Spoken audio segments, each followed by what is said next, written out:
Dr.Hanan Ashrawi is the founder and executive committee chair of the Palestinian Initiative for the Promotion of Global Dialogue and Democracy, Miftah, and an elected member of the Palestinian Legislative Council.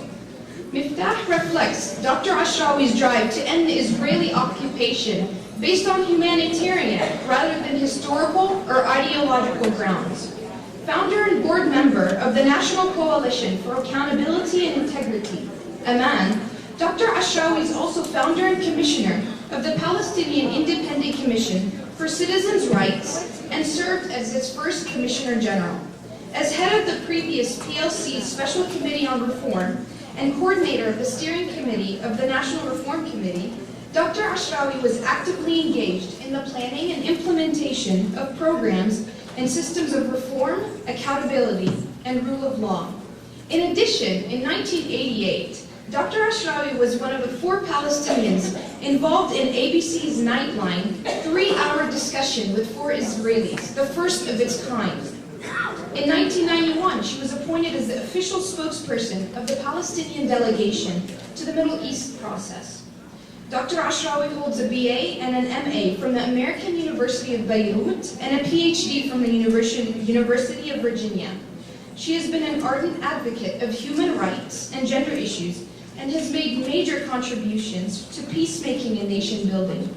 She is the recipient of numerous international peace, human rights, and democracy awards, including the 2003 Sydney Peace Prize.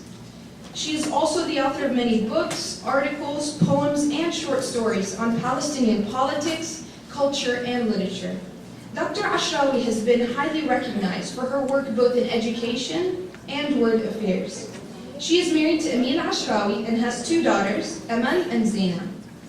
As an inspirational Palestinian woman, she is one of my personal heroes.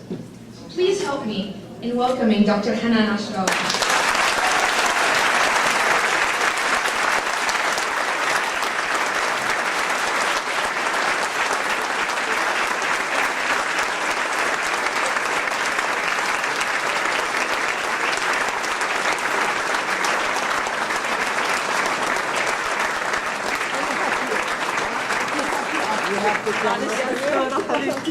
Wow. Thank you very much.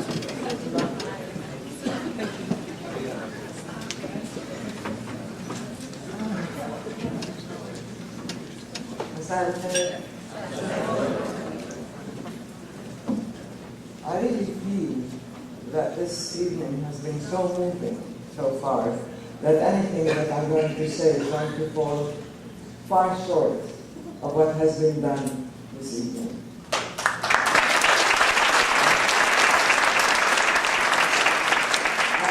Personally, I'm deeply honored and deeply touched and humbled by your warm welcome, your hospitality, but also by the generosity of spirit that I see in this room. It's not just generosity with money or contributions, but there is a real sense of commitment, of identity, of a willingness to be generous with who you are, with the knowledge of what the Palestinians need in terms of solidarity and empowerment. And I would like to single out for recognition, of course, Sahar Abu Sada.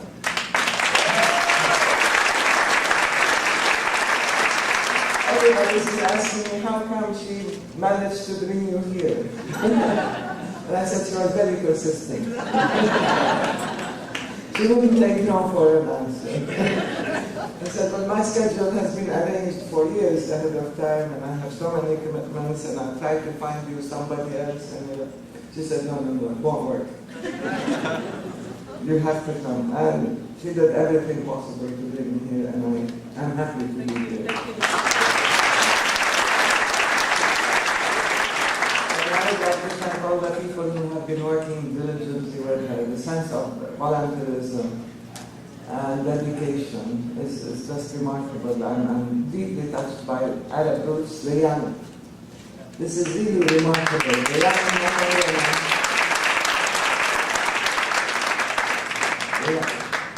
And of course our auctioneer. fall into that category, you are young. The young men and women who signal a pledge, a commitment for the future, and they are indeed our hope for the future. I'm indeed extremely encouraged to see such awareness, such dedication, such creativity also, and such joy in the participation in the events of this evening. I would like to thank Aida Araisi as well, who arranged so many things silently and quietly. But who also makes a difference. And as we had our little talk this evening, I realized that when you define exactly what you want to do and you set a goal, you can create a ripple effect, and you do make a difference. And the same thing for Wafa Abdi also.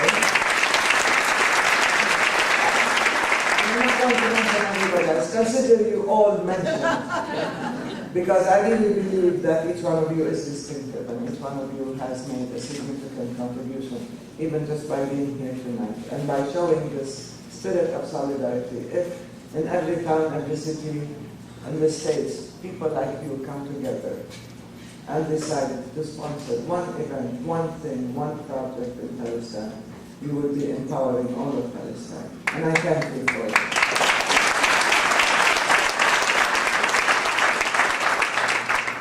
And for me to share this event with you tonight is a source of genuine pride and pleasure, and I'm gratified to have been invited, and I thank you for having me here with you.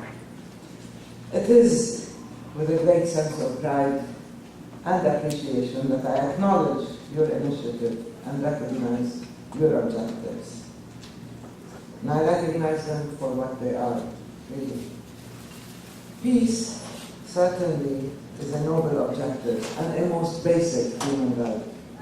It is a human right of the highest value.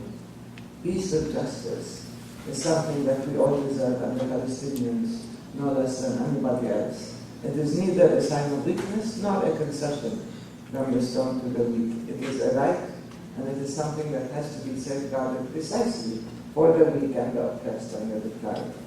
And therefore it is a noble objective to be sought after. And democracy, since you are Palestinians for peace and democracy, it is not just a lofty ideal, but an essential requisite for nation building.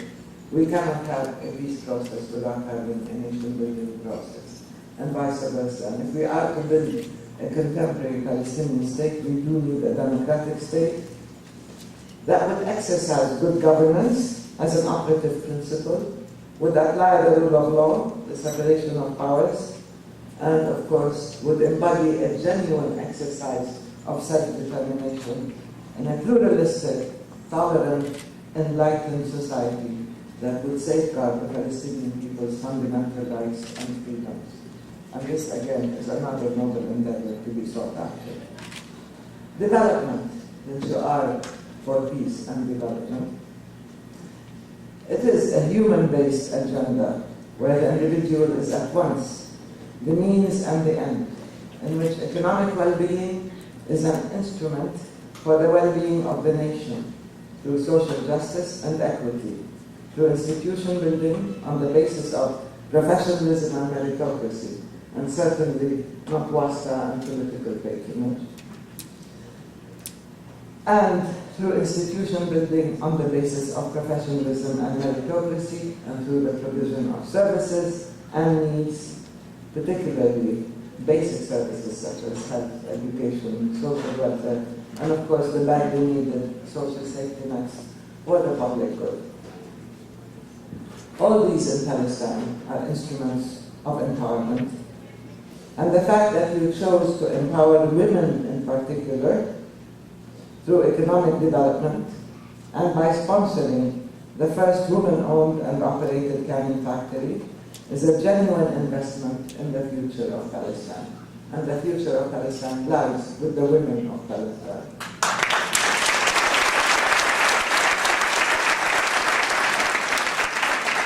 And in sharing this evening with you, I'm also sharing this sense of energy and this sense of giving, as I said, and generosity, and the courage to intervene positively to change reality, to shape reality. And of course, the power to empower. You really have to have that inner power and confidence to be able to empower others and to reach out to others and to give of yourself.